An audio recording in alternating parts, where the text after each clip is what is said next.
Seorang anak muda membuat keributan di rumah sakit akibat bunuh dirinya yang gagal. Dokter bernama Oh Kyung-hee malah bersikap dingin dengan menyuruhnya memakai tali skipping saja alih-alih tali rapia yang tentu tidak akan berhasil. Namun di baliknya Kyung-hee tetap khawatir dan memberinya saran berdasarkan perkataan orang yang dikenalnya dulu, yaitu memiliki musuh yang bisa meningkatkan keinginannya untuk hidup. Dan perkataan itu berasal dari cinta pertama Kyung-hee saat ia berumur 18 tahun. Meski memiliki rupa yang cantik, Kyung-hee sudah merasa anak pindahan bernama Han Nabi itu bukanlah gadis biasa. Namun kala itu Kyung-hee juga bukan lelaki biasa karena penampilannya yang aneh akibat hanya peduli pada sekolahnya saja. Kyung-hee yang terlihat lemah dijadikan pesuruh oleh para pembuli. Namun ia menganggap aktivitas itu sebagai olahraga untuk meningkatkan staminanya yang selalu duduk untuk belajar. Semua kejahatan yang dilakukan para pengganggu itu berusaha diartikan positif oleh Kyung-hee. Namun tentu saja semua itu hanyalah omong kosong belaka. Ia tak bisa menahan kesengsaraan yang dihadapinya setiap hari. Untuk itu Kyung-hee memutuskan akan mengakhiri hidupnya. Namun saat itu ada kehadiran Nabi yang membaca santai surat wasiat yang ditinggalkan oleh Kyung-hee. Kyung-hee yang memang akan gagal melakukan itu hanya bisa berusaha menahan malu di hadapan Nabi. Namun Nabi malah memberinya saran untuk menggunakan tali skipping yang tidak akan putus. Kyung-hee awalnya menyesal hampir mengambil keputusan itu. Namun setiap harinya para pembuli itu semakin berlebihan mengganggu Kyung-hee. Hingga ia berakhir berpikir untuk mengambil keputusan itu lagi. Dan di saat seperti itu Kyung-hee kembali berhadapan dengan Nabi. Sepertinya Nabi berusaha menghalang perbuatan Kyung-hee dengan mengkritik sikap pengejutnya. Baginya memiliki musuh adalah sesuatu yang harus disyukuri karena itu akan menjadi tujuan hidupmu untuk bisa bangkit. Sontak perkataan Nabi menuai kemarahan dan kekesalan Kyung-hee yang perasaan takutnya setiap hari tidak akan pernah dimengerti oleh orang seperti Nabi. Luahan hati Kyung-hee berhasil menyentuh Nabi. Ia pun memutuskan akan membuat para pengganggu itu menjadi lebih malu. Diikuti Kyung-hee dari belakang, Nabi berani maju dan berhadapan dengan ketua mereka yang bernama Ki-ho. Dan yang benar saja, apa yang dilakukan Nabi berakhir membuatnya malu dan menjadi bahan tawaan para murid di sana. Nabi segera menggenggam tangan Kyung-hee dan kabur bersamanya. Di momen itulah Kyung-hee menyadari ada sesuatu yang bergejolak dalam hatinya. Sejak hari itu setiap melihat Nabi, Kyung-hee berharap waktu bisa berhenti. Namun itu tidak akan pernah terjadi, dan Kyung-hee tetap menjadi bahan gangguan mereka dengan kini melibatkan Nabi di dalamnya. Nabi pun tak bisa menahan rasa kecewanya pada Kyung-hee yang terus akan menjadi pengecut. 3 hari setelah kejadian itu, semua murid dibuat heboh dengan berita kematian Nabi yang telah mengakhiri hidupnya. Kyung-hee hanya bisa marah dan menangis dalam diam akan Nabi yang telah menyuruhnya hidup namun malah memilih mati untuk dirinya sendiri.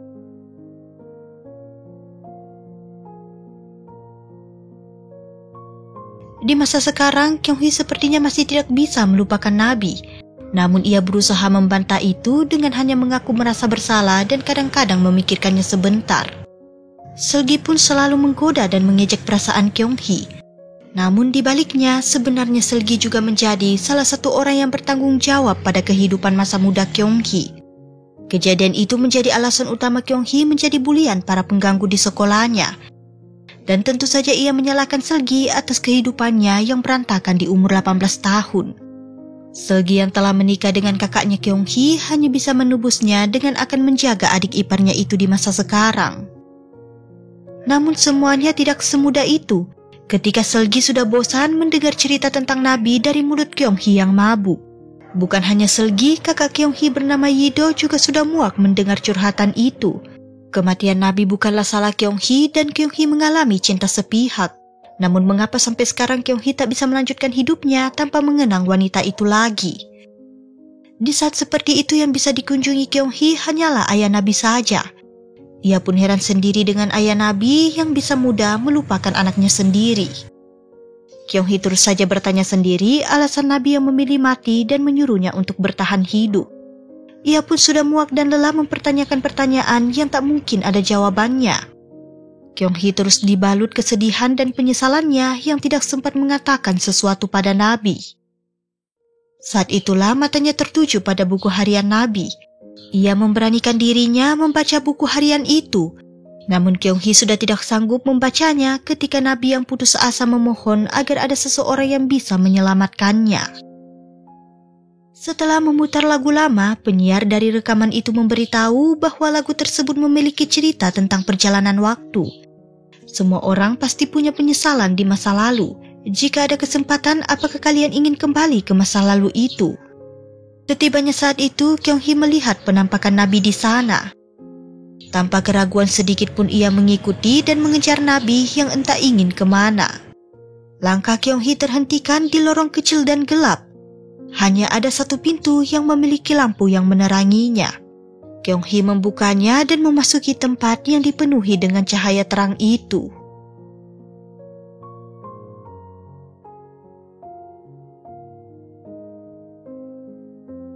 Kyung-hee mengawali paginya dengan omelan dari Yido. Namun ia merasa aneh akan kehadiran Yido di rumahnya ditambah dengan wajahnya yang terlihat jauh lebih muda. Kyung-hee mulai sedikit menyadari keanehan akan penampakan kamarnya saat ini. Dan betapa kagetnya ia melihat penampilannya yang kembali menjadi culun. Kyung-hee mencoba mencerna situasi saat mendapati dirinya yang kini berada di tahun 2007. Ingatan terakhirnya memperjelas bahwa semua ini sepertinya nyata. Namun bagaimanapun ini sangat tidak mungkin terjadi. Mimpi yang berlebihan adalah satu hal yang paling masuk akal bagi Kyung-hee saat ini.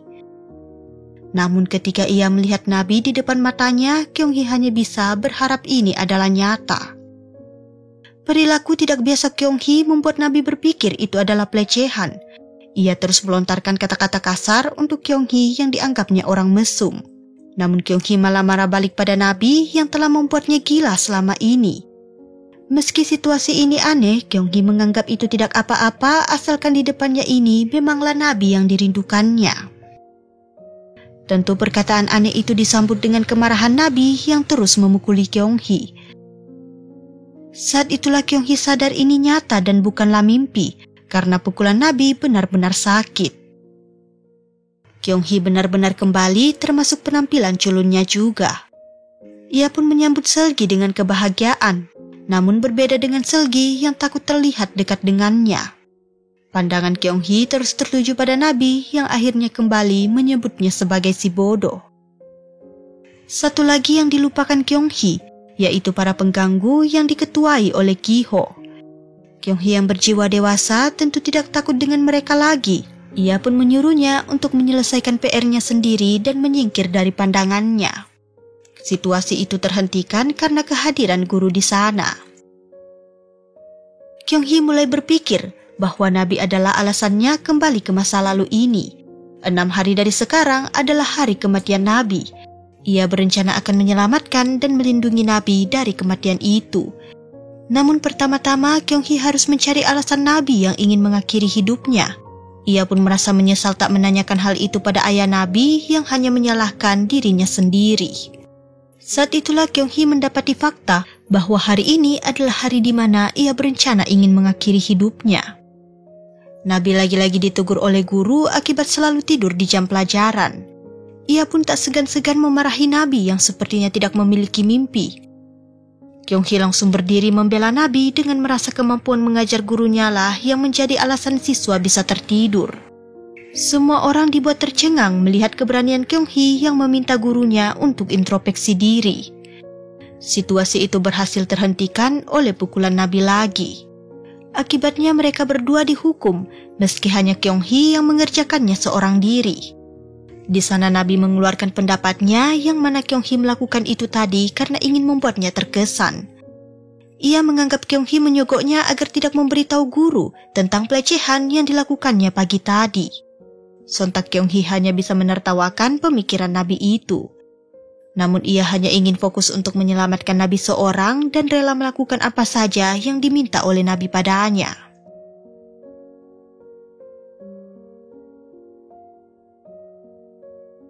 Yang pertama diminta Nabi adalah Kyung-hee menjauh darinya setidaknya 3 langkah. Kyung-hee berusaha memberitahu bahwa kejadian pagi tadi adalah kesalahpahaman yang tidak bisa ia jelaskan. Saat itu datanglah Seulgi Yang dramatisnya tak menyangka Kyung Hee yang berencana ingin bunuh diri. Ia pun bersedia untuk mengungkapkan hubungan persahabatan yang selalu disembunyikan mereka. Sontak kejadian ini berusaha ditegaskan Kyung Hee agar Nabi tidak salah paham lagi. Sementara Seulgi masih tak ingin jauh dari Kyung Hee. Sebelumnya, Ki-ho dan teman-temannya menggeledah tas Kyung Hee untuk mencari PR-nya. Tentu hal itu membuat surat wasiat Kyung Hee terjatuh di sana. Seulgi adalah orang yang mendapati surat menyedihkan itu. Namun tetap saja ia masih takut untuk terlalu dekat dengan Kyung Hee. Sepulangnya, Kyung Hee baru menyadari yang buku harian Nabi turut ikut bersamanya.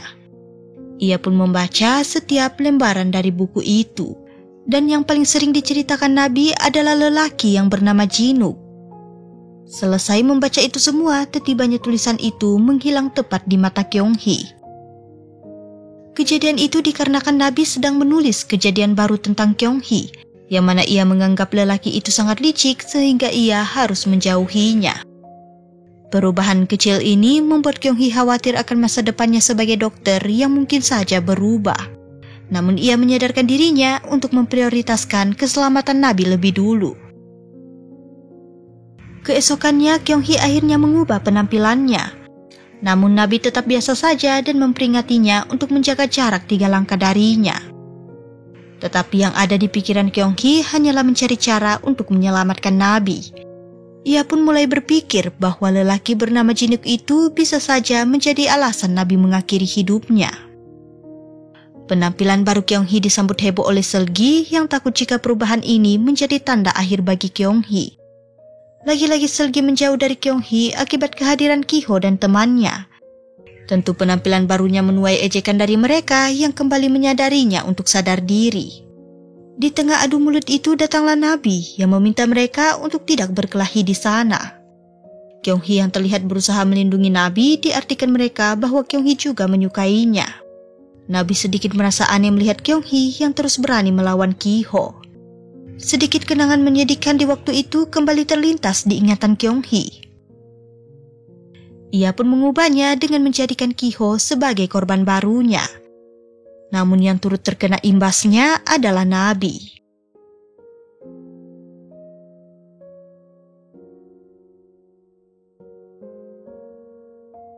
Kyung Hee segera membawa Nabi ke UKS dan memeriksanya seperti yang dilakukannya sebagai dokter.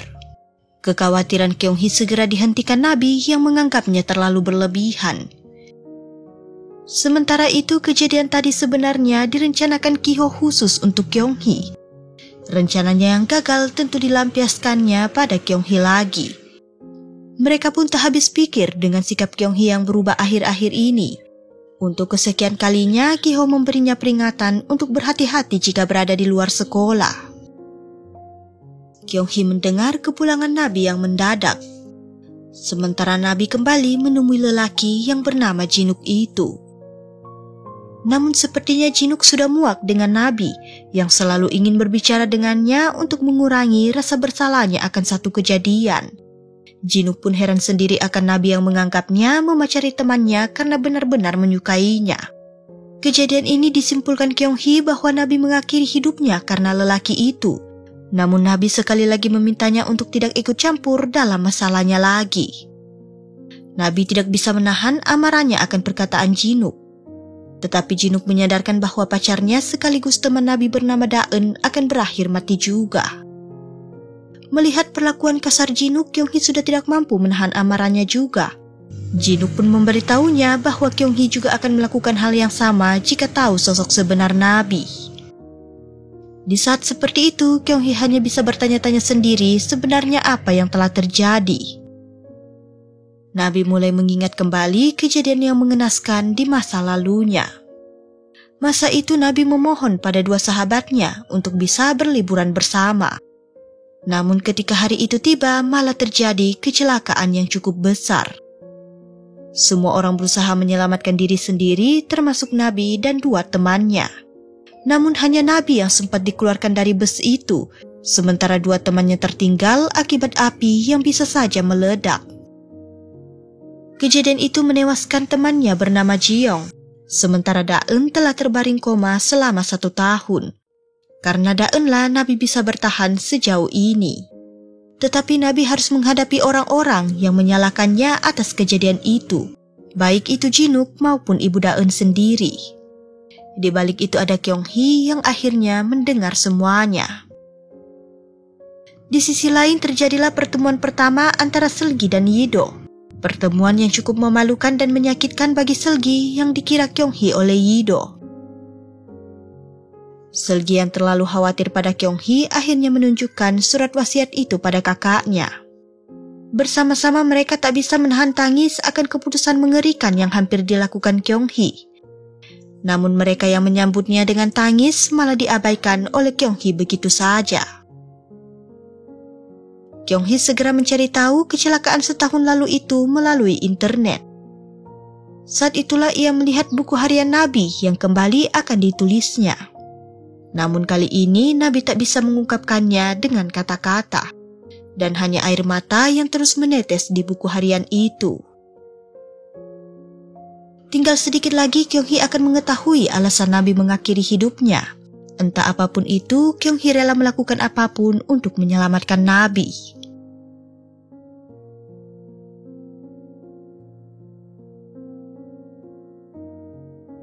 Nabi mendapat pesan dari Kyung Hee yang memohon untuk menemuinya sebentar. Permohonan itu benar-benar dipenuhi Nabi walau tujuannya ke sana hanyalah ingin memperingati Kyung Hee untuk berhenti mencampuri urusannya. Namun yang adanya Kyung Hee memperingatinya balik bahwa kedepannya ia akan terus mencampuri urusan Nabi. Percakapan itu berakhir dengan singkat ketika Nabi benar-benar menghitung waktu 1 menit yang diinginkan Kyung Hee. Esok hari Nabi kembali pergi ke rumah sakit. Namun di sana ia malah melihat kehadiran Jinuk. Tetapi di balik itu, orang yang menasihati Jinuk untuk tidak melarikan diri lagi adalah Kyung Hee. Kyung Hee memohon pada Jinuk untuk bisa memenuhi permintaan Nabi yang telah berjuang sendiri selama setahun ini.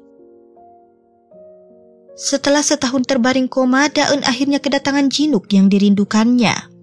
Sementara Jinuk mengakui yang dirinya malu dan takut melihat keadaan Daeun selama ini.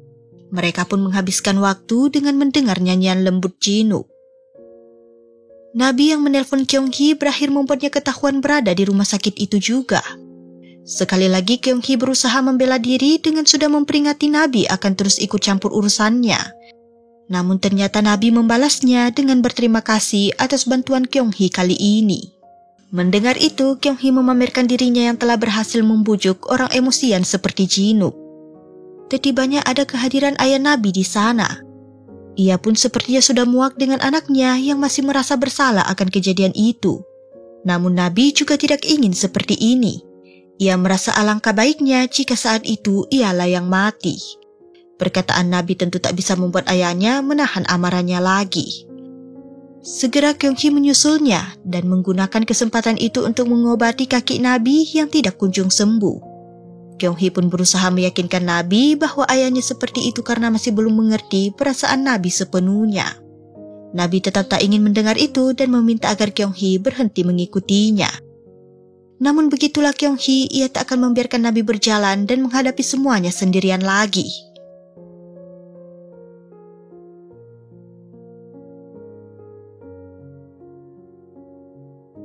Nabi masih tidak ingin berbicara dengan ayahnya. Sementara Kyung Hee mengkritik keras ayah Nabi yang sangat susah mengerti keadaan anaknya. Kyung Hee berusaha menasihati ayah Nabi agar tidak menyesal lagi di kemudian hari. Ia mengingatkan ayah Nabi bahwa besok adalah hari ulang tahun Nabi. Untuk itu ia meminta agar tidak meninggalkannya sendirian lagi dan lakukanlah perannya sebagai ayah. Keesokannya pelajaran yang dimulai kembali membuat Kyung Hee mengingat kebakaran yang terjadi di kelasnya dulu. Dan kebakaran itulah yang menjadi alasan Kyung Hee ingin mengakhiri hidupnya untuk kedua kalinya. Kyung Hee pun merasa telah berhasil menghentikan kejadian itu. Namun nyatanya itu salah ketika kelompok lainlah yang menyebabkan kebakaran itu. Di saat itu ada Nabi yang waktunya terasa terhenti mengingat kejadian yang merenggut nyawa sahabatnya.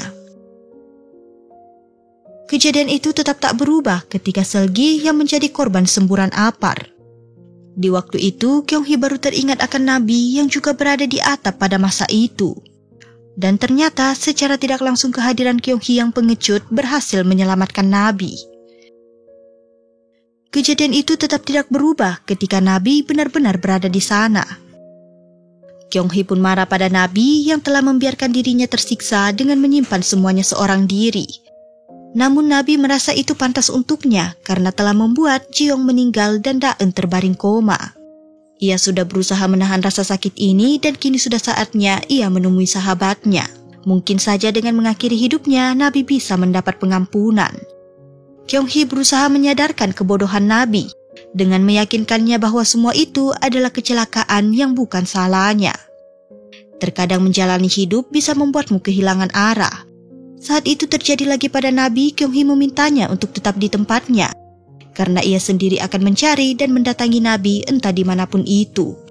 Kyung Hee meminta Nabi untuk bisa bertahan hidup karena Nabi adalah alasan Kyung Hee hidup sampai sekarang ini.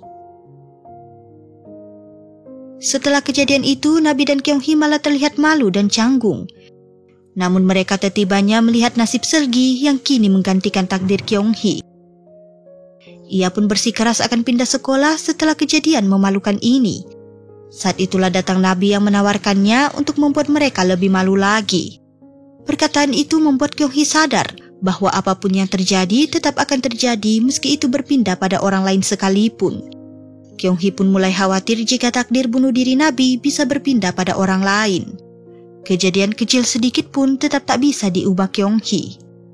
Untuk itu kali ini ialah yang menggantikan Nabi untuk mempermalukan Ki-ho di depan semua orang. Namun hal itu jadinya malah aneh karena yang digenggam Kyung Hee bukanlah Nabi melainkan Seulgi.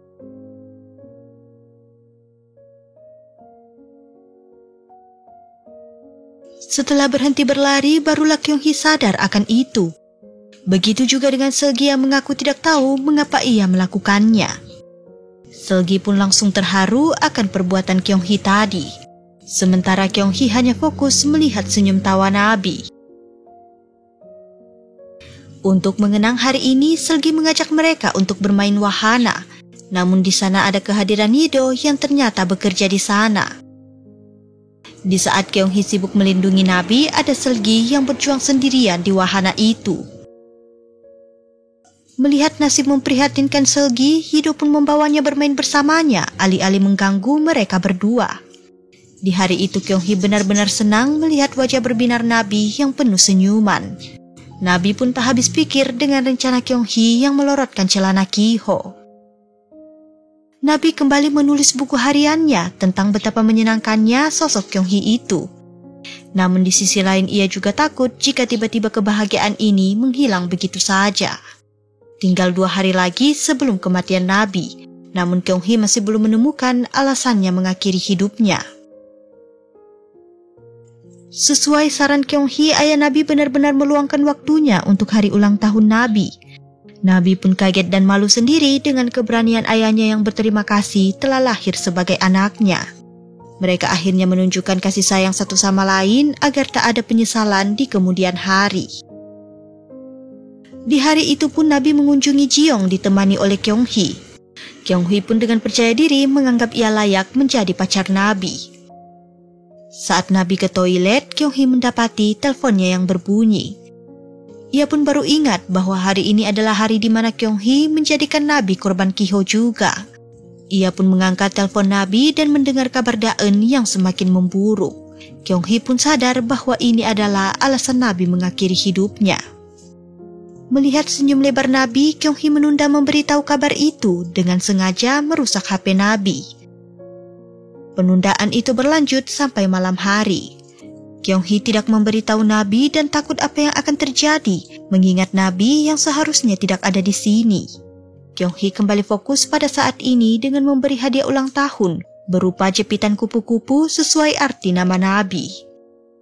Kebahagiaan yang telah diberikan Kyung Hee membuat Nabi memberi kecupan sebagai hadiah darinya. Namun Kyung Hee yang telah menunggunya bertahun-tahun tentu tak bisa melepaskan kesempatan itu juga.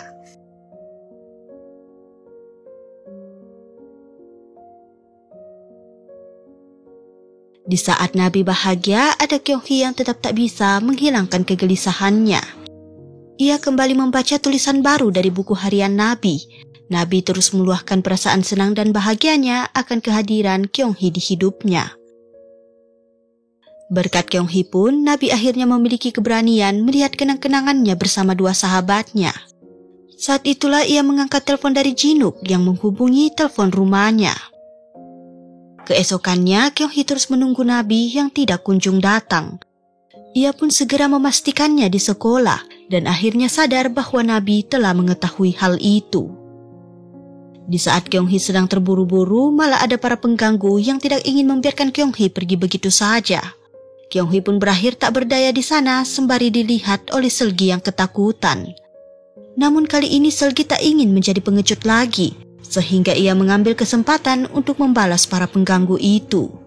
Sementara Kyung Hee tak punya pilihan lain selain pergi menemui Nabi secepat mungkin. Di waktu yang sama, Daeun telah dinyatakan meninggal setelah 1 tahun terbaring koma. Lagi-lagi ibu Daeun menyalahkan Nabi atas meninggalnya anaknya itu. Hal itu membawa Nabi kembali ingin mengakhiri hidupnya, sementara Kyung Hee masih berharap agar Nabi tetap bertahan menunggunya.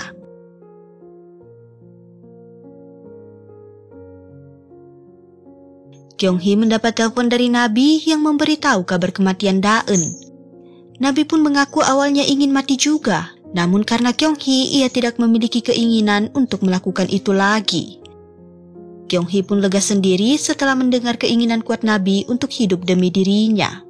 Saat itulah Kyung Hee melihat Nabi di seberang jalan.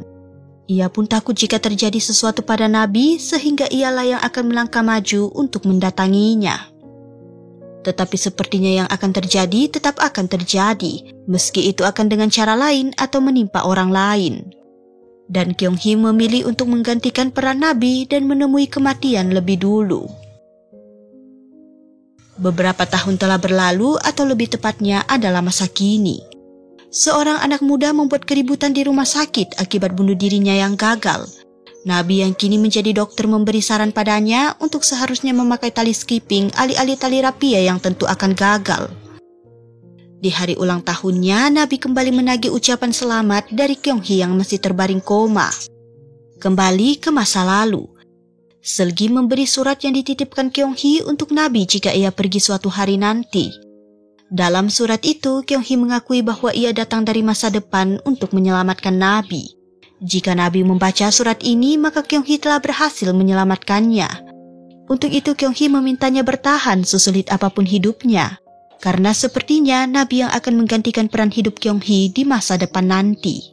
Kyung Hee pun mengingatkannya bahwa Nabi adalah orang yang menyelamatkannya lebih dulu, sehingga ia pun ingin melakukan hal yang sama juga. Kyung Hee mengakhiri surat itu dengan mengungkapkan cintanya pada Nabi yang tulus selama ini. Sampai sekarang pun alasan Nabi tetap bertahan hidup tidak lain karena Kyung Hee. Ia berharap Kyung Hee bisa menunjukkan keajaiban dan mendapatkan kehidupannya kembali. Ketika Nabi pergi untuk bekerja, keajaiban itu benar-benar datang. Kyung Hee perlahan-lahan membuka matanya sambil tersenyum atas keberhasilannya yang telah menyelamatkan Nabi dan dirinya sendiri.